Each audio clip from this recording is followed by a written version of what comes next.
up, yo? So today I'm gonna be showing you how to disassemble a DE. This one is out of my project card that I picked up. I'm almost 100% sure this motor is blown, so I have no use for it, so I figured I'd just disassemble it. And I don't know, maybe save it to rebuild one day, but we'll see. So without further ado, let's get right into it. So once you get your motor out on the motor stand, just start by removing all of your accessories, power steering, alternator, the pulleys, compressor, everything has to come off. You can also remove your injectors, the lower manifolds, valve covers. So let me go ahead and start doing that. Watch a little time lapse on that.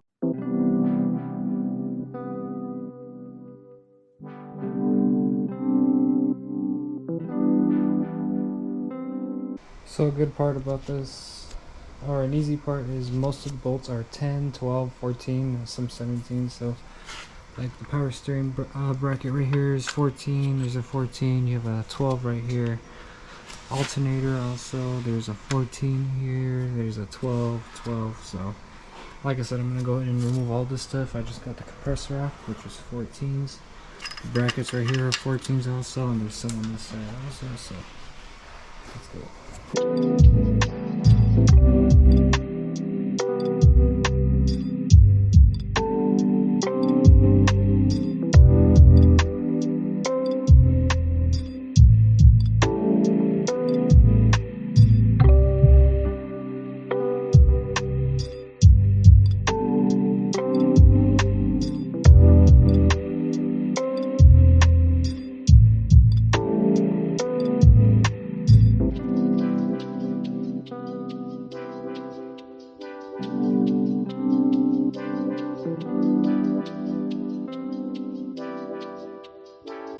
I got the power steering pump off, the alternator off.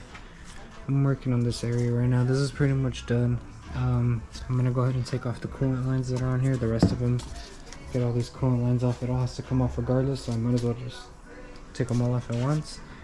But like I said, it's just a bunch of 12s, 14s. You have a couple 17s here, so it's not too hard to get everything off of the front of the motor. But I'm gonna go ahead and do all of the cooling system now.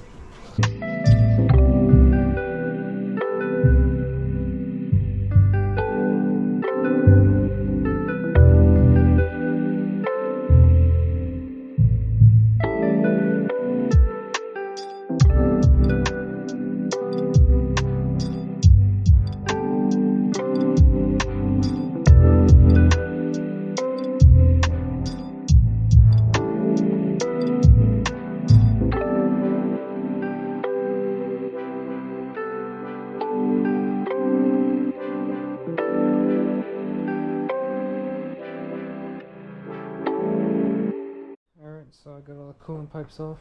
The coolant pipes held in by some 12mm bolts on the back of the motor right here, a bracket that's right up on this side, which would be right here. Not too many bolts holding it in. You see the two 12s that hold it on this side. Same thing with that side right there, right about there, just like that.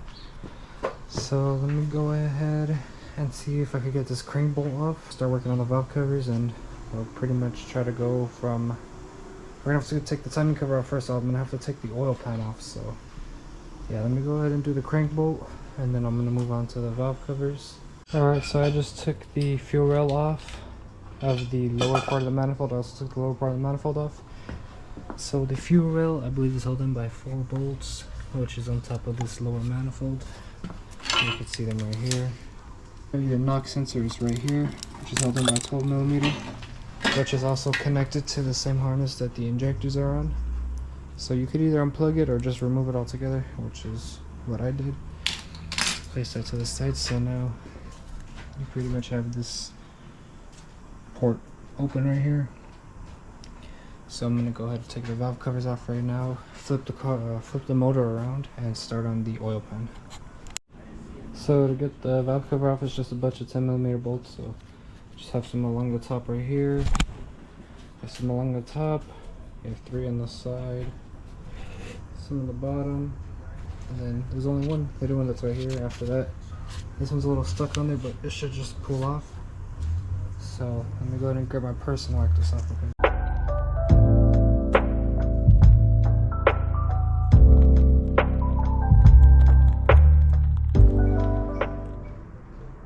So the valve covers are now off, both sides.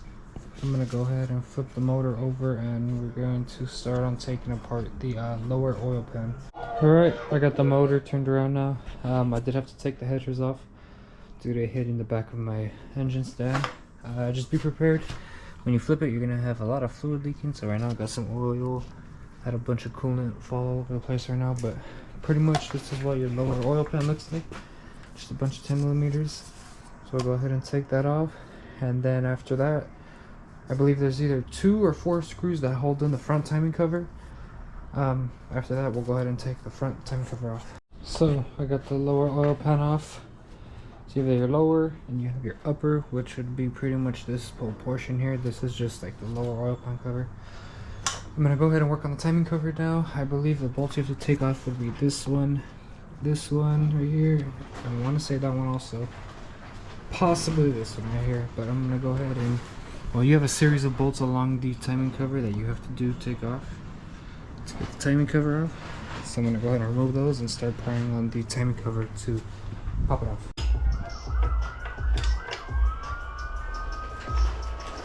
There you go. This thing's definitely been opened up before, you could tell with all the RTV that's on it. So this is how it looks with the front timing cover off. I dropped this bolt in here, don't mind that one. So you have your cams obviously right here, your water pump is right here. Go ahead and work on removing the bottom pan right now, and then after that we're going to take off the cams, the timing chain, the tensioners and stuff like that.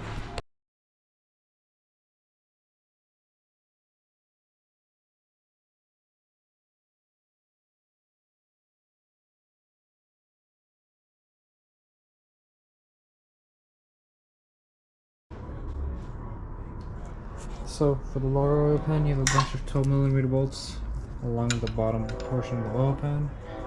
Same with this side. I also removed this 12 right here, the 12 that is right there. Those were already removed. You also have to remove the 3 10 millimeter bolts that hold in the rim ring seal, which are right there. Those have been removed though. You can't really tell, but there's 3 bolts there. You'll see once you remove your flywheel and stuff. Be able to see. So now we just have to pry this one off also. So there's a lot of RTV on it, so let me go ahead and pry it off.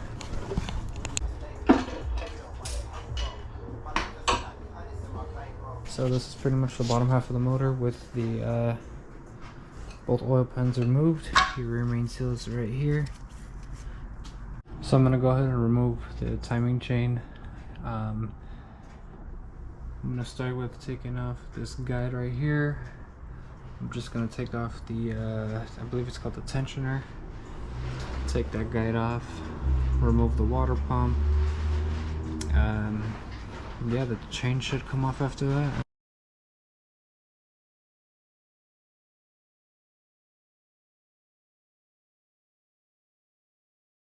Alright, so if you're obviously planning to rebuild your motor, don't use an impact like I did. You're gonna wanna hold the cams with, you can fit a wrench right here on the cam. Hold the cams in place to be able to remove the 17 millimeter bolts properly on the cam. So I'm not planning on rebuilding this, so I just used the impact to take them off. Alright, so I did miss a couple steps. Actually, I broke the cam off of that side. Like I said, if you're planning to rebuild your motor, do not use the impact when taking your cams off. You also want to hold your cam with the wrench.